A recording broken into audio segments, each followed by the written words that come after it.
Hello everyone, नमस्कार। एक बार फिर स्वागत है आप सभी का लोधा जी क्लासेस के बीए प्लेटफॉर्म पर। दोस्तों, बीए फर्स्ट ईयर में राजनीतिक सिद्धांत वाली सीरीज को हम कंटिन्यू कर रहे थे, जिसमें हम जो है दोस्तों आज लेक्चर नंबर 9 पर बात करने वाले हैं। आज हम बात करेंगे राज्य की उत्पत्ति के एक और नए सिद्धांत, जिसका नाम है दोस्तों देवीय सिद्धांत। तो देवीय सिद्धांत, जैसा कि मैंने अभी शब्द का इस्तेमाल किया है, एक और नया सिद्धांत, तो दोस्तों ये कोई नया सिद्धांत नहीं है, सिर्फ हमारा एक लेक्चर नया है, बल्कि ये सिद्धांत सबसे पुराना सिद्धांत माना जाता है। इतिहास के दृष्टिकोण से ऐसा माना जाता है कि जब राज्यों की उत्पत्ति हुई तो सबसे पहले और सबसे लंबे समय तक जिस सिद्धांत को अपनाया गया है दोस्तों, वो देवीय सिद्धांत ही था। ठीक है। तो इसमें हालांकि आज के सिद्धांत में बहुत सारी ऐसी बातें जानने को मिलेगी जिसे आज के वर्तमान समय में स्वीकार करना बिल्कुल असंभव सा लगता है, लेकिन फिर भी हमें इस सिद्धांत को पढ़ना तो होगा। ठीक है ना। चलिए दोस्तों, तो इसी के साथ शुरुआत करते हैं अपने सेशन की। सेशन की काफी इंटरेस्टिंग होने वाला है। छोटा सा सेशन होगा, कोई ज्यादा लेंदी नहीं होगा, बस ध्यान से सुनते रहिए, आपका ये टॉपिक भी कंप्लीट हो जाएगा। ठीक है ना।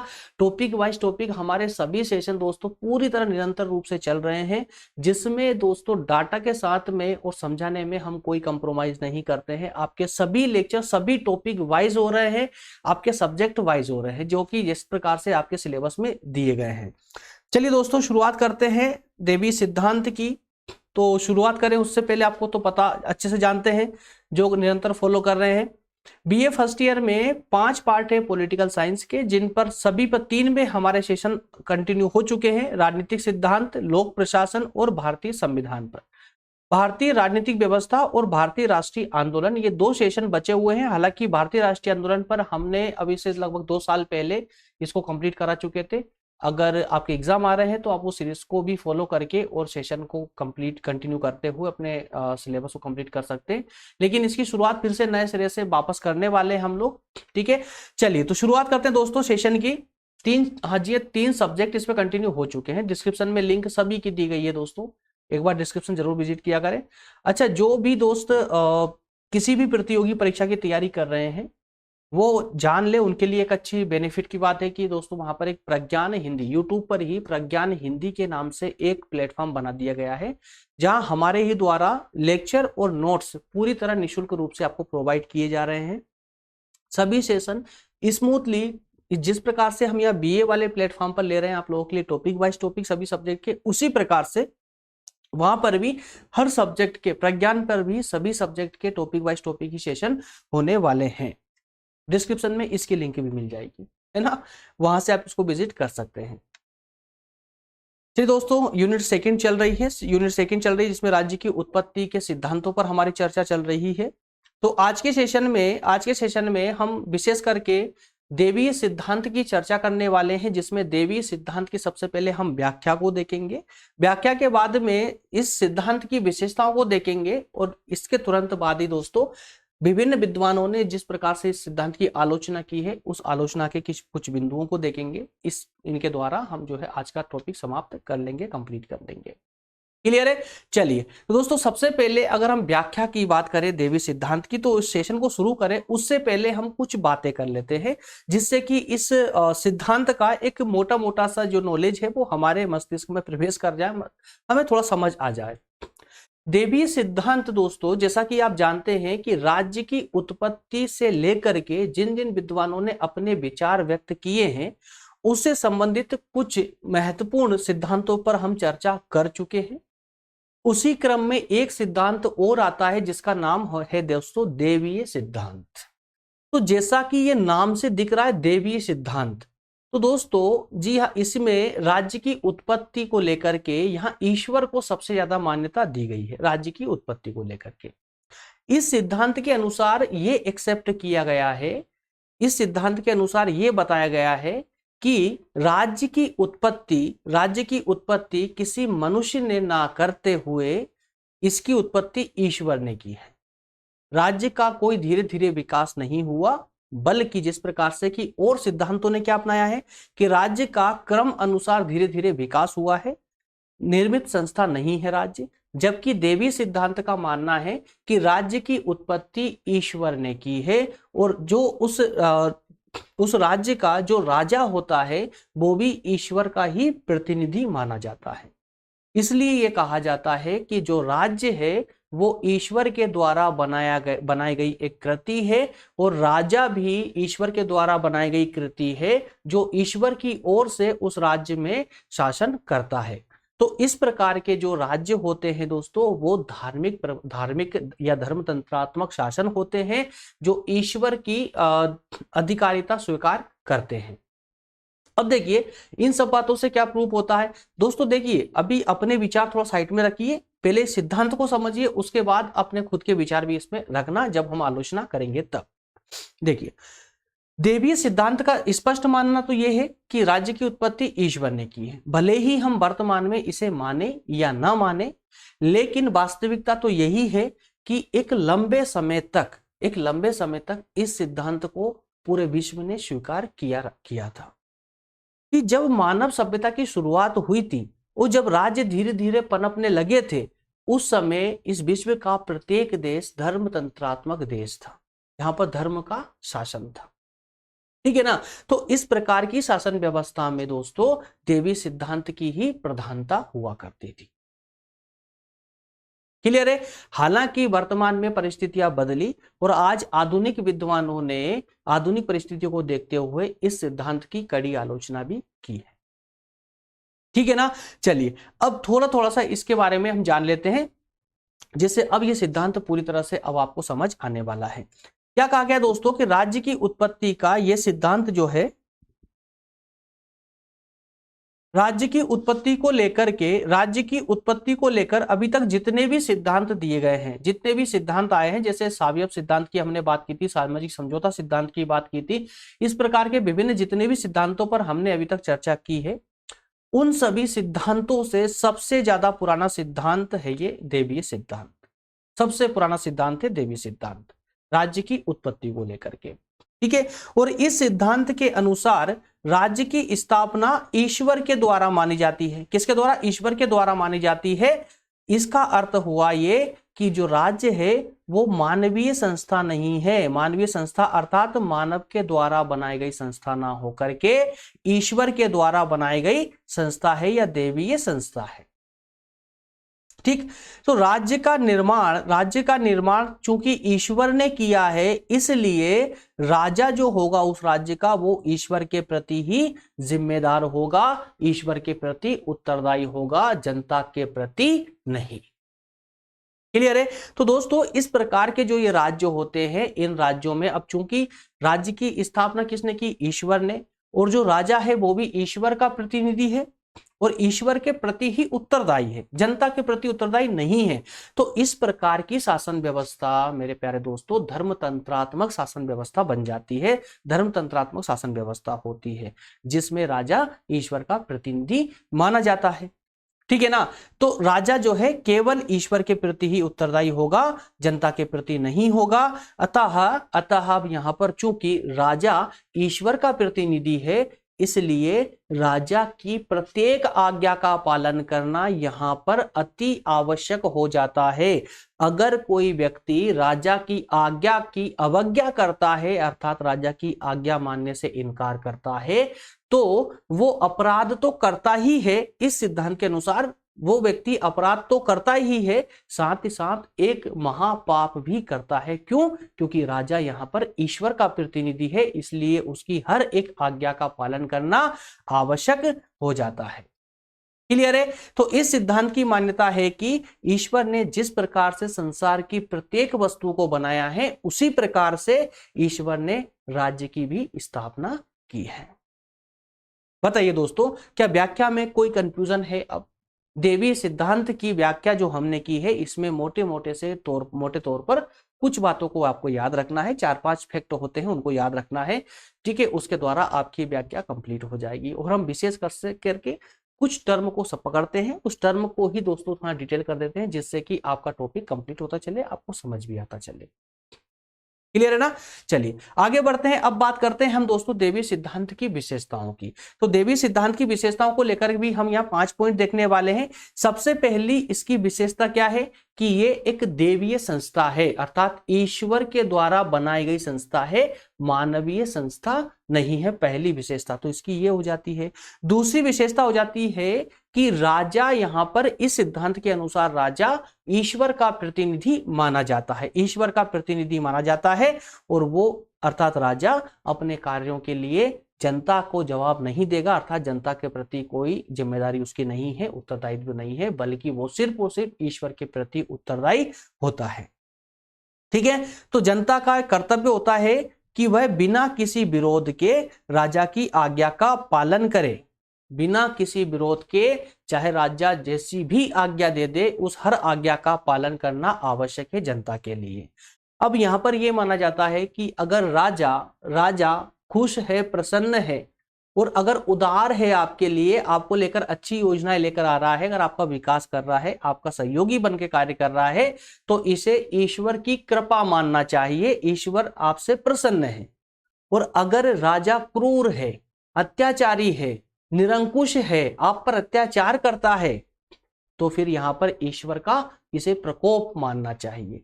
इसमें राजा की कोई बुराई नहीं है, इसमें राजा की कोई बुराई नहीं है। ये तो ईश्वर की प्रसन्नता और ईश्वर का प्रकोप, ये दो शब्द यहां इस्तेमाल किए गए सिद्धांत को लेकर। ये हालांकि जिसने भी ये सिद्धांत दिया है वो सब ठीक है। अब देखिए जिसने दिया है वो एक, उसका कोई मायने नहीं है, बल्कि मायना तो उस बात का है कि इसको स्वीकार किस प्रकार करके और लंबे समय तक चला ये सिद्धांत।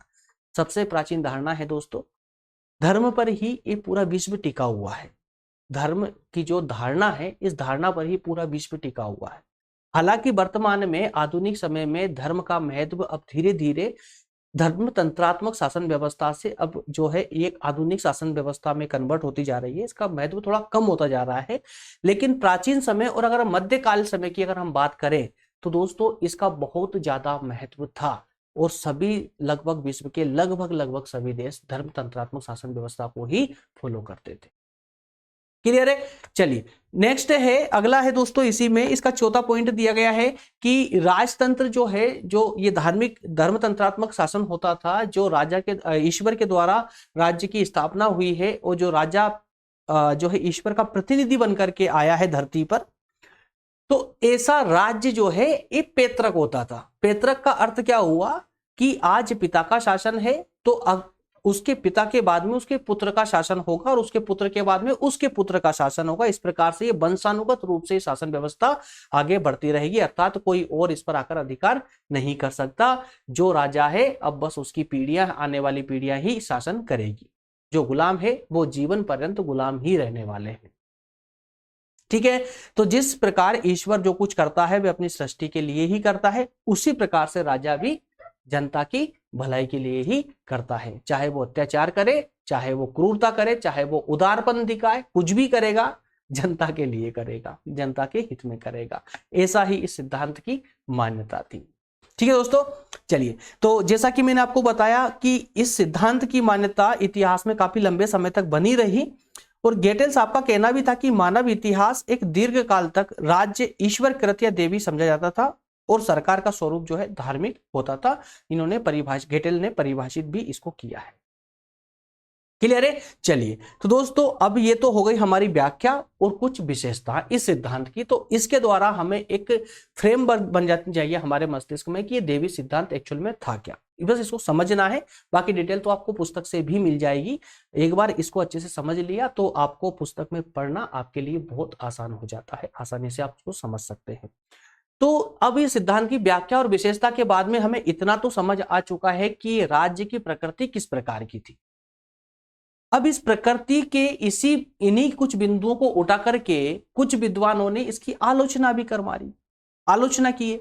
तो आलोचना के अंतर्गत भी, आलोचना भी ऐसे नहीं कि निरर्थक रूप से हो या हवाबाजी कर दी हो, आलोचना में हवाबाजी नहीं की गई है, वास्तविक पक्षों को उठा करके उसकी कमियों को, सिद्धांत की कमियों को उजागर किया गया है इन आलोचनाओं के माध्यम से। तो दोस्तों देखिए, आलोचना में कहा गया कि हालांकि प्राचीन और मध्यकाल के समय में यह सिद्धांत काफी लोकप्रिय रहा, लेकिन 18वीं शताब्दी के आते ही ये सिद्धांत ऐसा गायब हुआ कि ये अब सिर्फ एक कहानी मात्र बनकर रह गया 18वीं शताब्दी के बाद के समय में। ठीक है ना। तो 18वीं शताब्दी से पहले प्राचीन और मध्यकालीन युग में इस सिद्धांत का बहुत महत्व था। लगभग सभी राज्य इस प्रकार की प्रकृति को ही अपनाए हुए थे।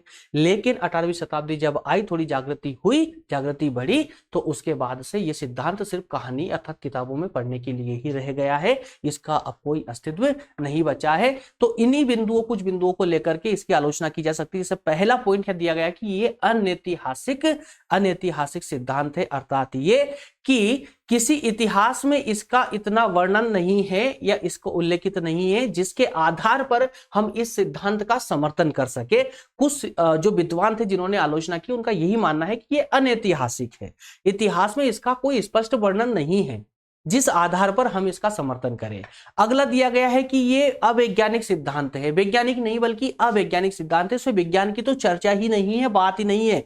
डार्विन ने अपने विकासवादी सिद्धांत के द्वारा यह सिद्ध किया है कि विश्व की कोई भी वस्तु ईश्वर के द्वारा नहीं बनाई गई है, बल्कि दोस्तों वो एक विकास का परिणाम है, धीरे धीरे क्रम अनुसार विकास का परिणाम है। किसने कहा? ये डार्विन ने जो सिद्धांत दिया है विकासवादी सिद्धांत, उसमें उन्होंने ये प्रूव किया है कि राज्य हो या इस ब्रह्मांड की, इस दुनिया की कोई सी वस्तु हो, उसका निर्माण ईश्वर ने नहीं बल्कि विकास हुआ है, क्रम अनुसार विकास हुआ है, धीरे धीरे उसका डेवलपमेंट हुआ है। तो इसी क्रम में राज्य की भी उत्पत्ति एक विकास के क्रम में ही हुई है, धीरे धीरे, ना कि किसी ईश्वर ने इसका निर्माण किया। ठीक है। अगला बिंदु जो इन्होंने लिया है कि यह सिद्धांत राजनीतिक ना होकर के धार्मिक है। क्या कहा दोस्तों? यह सिद्धांत राजनीतिक ना होकर के धार्मिक है। तो इस सिद्धांत का प्रतिपादन चूंकि धर्मशास्त्रों ने किया है, यह सिद्धांत अंधविश्वास की नींव पर टिका हुआ है। जी हां, इसमें तो कोई अतिशयोक्ति नहीं है कि भाई जिसका भी निर्माण अगर धर्म के आधार पर आप मानते हो तो ये अंधविश्वास है, ये विज्ञान कहता है ना, अंधविश्वास की नींव पर टिका हुआ है। तो जेम्स प्रथम ने ये धार्मिक शासन को लेकर के, या धार्मिक शासन या राज्य की उत्पत्ति से लेकर के राजा के अस्तित्व की जो बात की, जेम्स प्रथम ने एक कोड किया। तो उन्होंने कहा था कि पृथ्वी पर जो राजा होता है वो ईश्वर का एक जो है जीवित प्रतिमा होती, ईश्वर की जीवित प्रतिमा होती है, ईश्वर की जीवित प्रतिमा होती। क्या कहा था? देखिए, राजा लोग पृथ्वी पर ईश्वर की जीवित प्रतिमाएं हैं। तो इस कथन को बकवास कहा है आलोचकों ने। जेम्स प्रथम के इस कथन को बकवास कहा है किसने?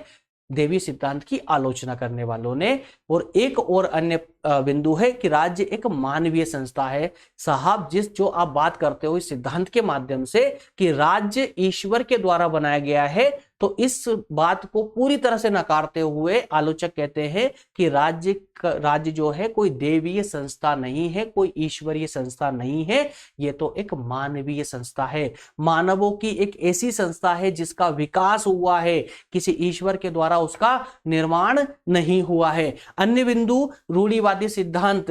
अगर कोई सिद्धांत धार्मिक चोला ओढ़े हुए है, धार्मिक चोला पहने हुए है, तो यह संभव है कि वह रूढ़िवादी ही होगा। और यहीं पर आलोचकों ने इस बात को कहा है कि इस सिद्धांत के अनुसार तो राज्य जो है धर्मतंत्रात्मक शासन व्यवस्था होती है। तो धर्मतंत्रात्मक शासन व्यवस्था, चूंकि ऐसे शासन का निर्माण जो होता है वो धर्मशास्त्रों के अनुसार होता है ना, जो ईश्वर के द्वारा बनाया गया है, तो फिर इसमें आम जनता का तो कोई अर्थ ही नहीं बच जाता, आम जनता का तो कोई अर्थ नहीं रहता। तो उनकी इच्छाएं, आम जनता की इच्छाएं, आम जनता की भावनाएं, ये सब कोई मायने नहीं रखती।